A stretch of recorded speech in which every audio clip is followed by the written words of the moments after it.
So let's have a look at some of the difference between the way that sort of negative toxic sort of fascist ways of looking at things.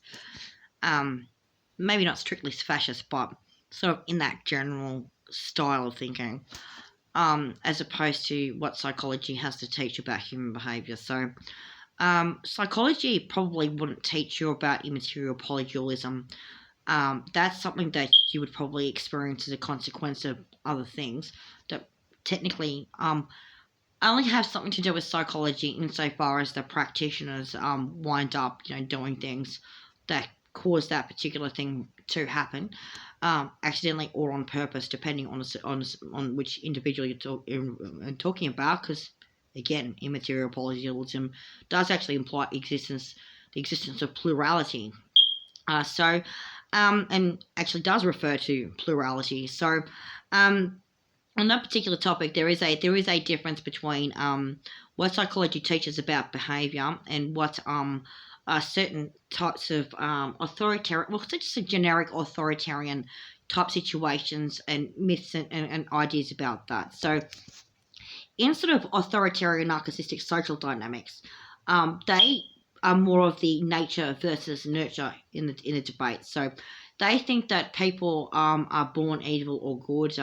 That they come from bad families or good families, that they have particular types of traits that are unavoidable as a consequence of their parents having it, for example. And that certain classes of people have entitlements that other classes of people do not have, and that's just how it is. What psychology actually shows, though, and behavioral sciences actually show, though, is that that's more of a function.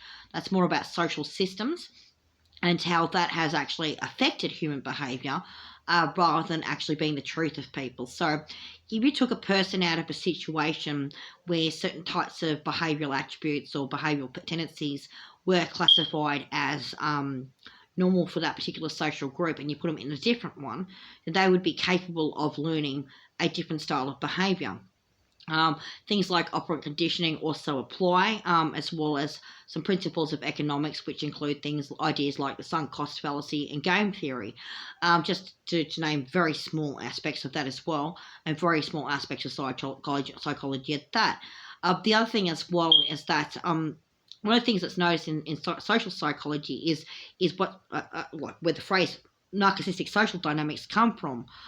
Social dynamics is, you might, so a game theorist might look at that and go, okay, what are the players doing and stuff like that? How are they optimizing and stuff like that? Well, the optimizing principle goes back to, is sort of loosely related to operant conditioning. So it's an operant conditioning model of looking at how a social dynamic leads to a particular outcome, potentially, with the assumption that the operant conditioning style of behaviour would be most likely to produce the outcome or be associated within the confines of the dynamic.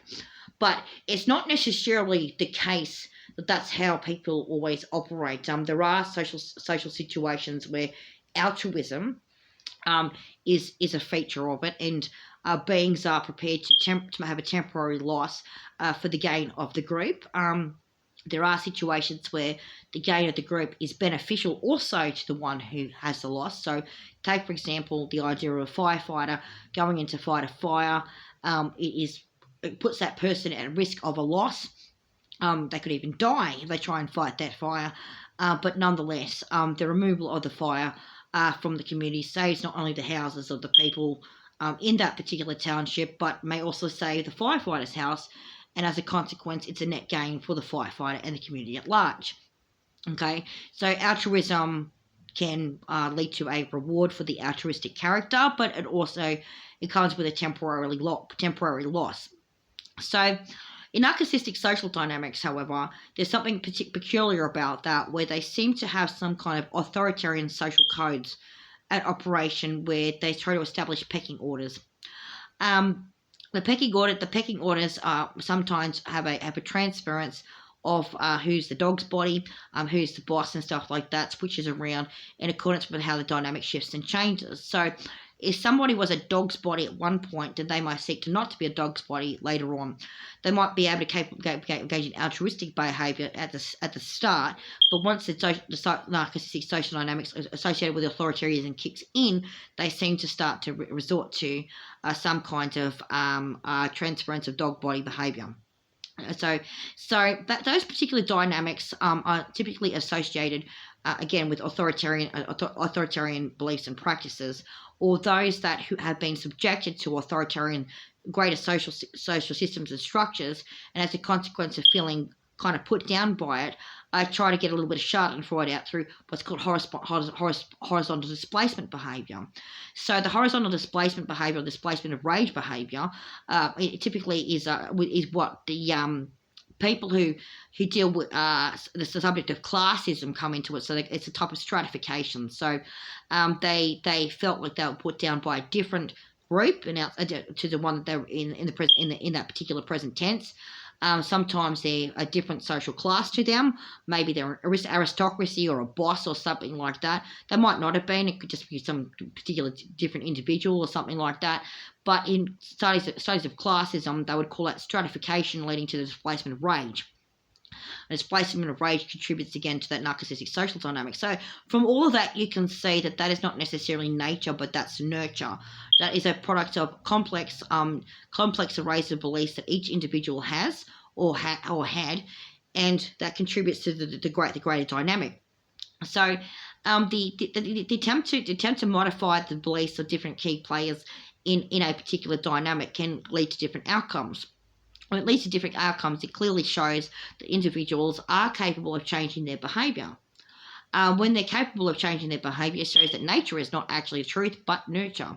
And so as a consequence, the authoritarian superstructure starts to fall apart because you start to realise that the authoritarian superstructure or whatever was actually contributing to what? The stratification within each particular strata or social class, as well as the different social groups and dynamics and models involved in that. So in a situation of immaterial polydualism, you wind up in a situation where you have a complex array of spirits that are not your own. So we call them the Anatas and Maras under the Bodhi tree if you want to. And each one is a distinct individual and is unique.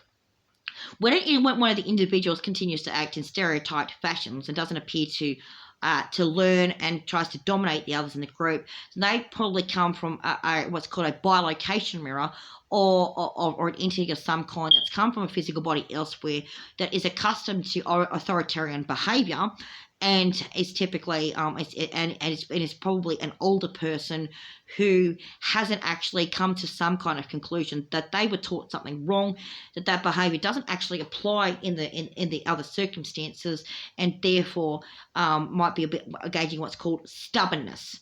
Okay, so stubbornness in that particular situation refers to those who are unwilling to learn that perhaps there's a different way of doing things.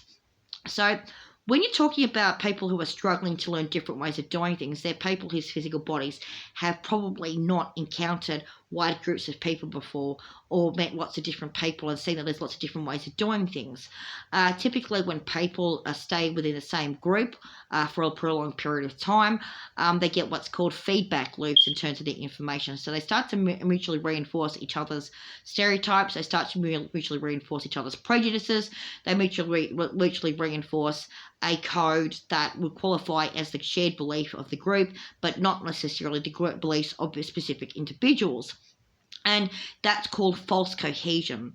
In that particular false cohesion setting, that is basically a overlay or lie over the group that obfuscates the specific intentions of each individual, which is mostly to ward off other members of the same group.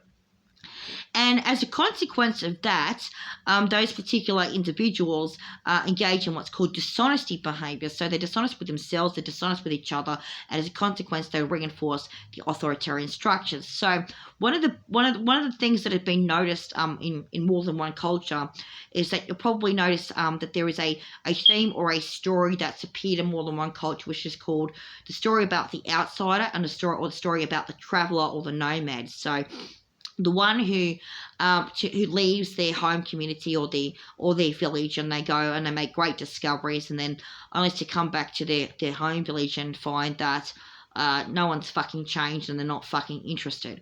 And so the expansion of an individual's intellectual, spiritual, and other political capacities increases as they go further away from their parents, basically, and their home village, and away from the feedback loop of information that comes from those particular groups of individuals.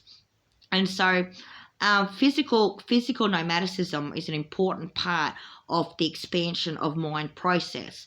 As you do that and you go into different cultures and communities, different language groups, different ideas, you get different ways of looking at things, and eventually you might come to an appreciation of the community that's a little bit more compassionate, that's a little bit more tolerant, that's perhaps a little bit more I must say complex and nuanced.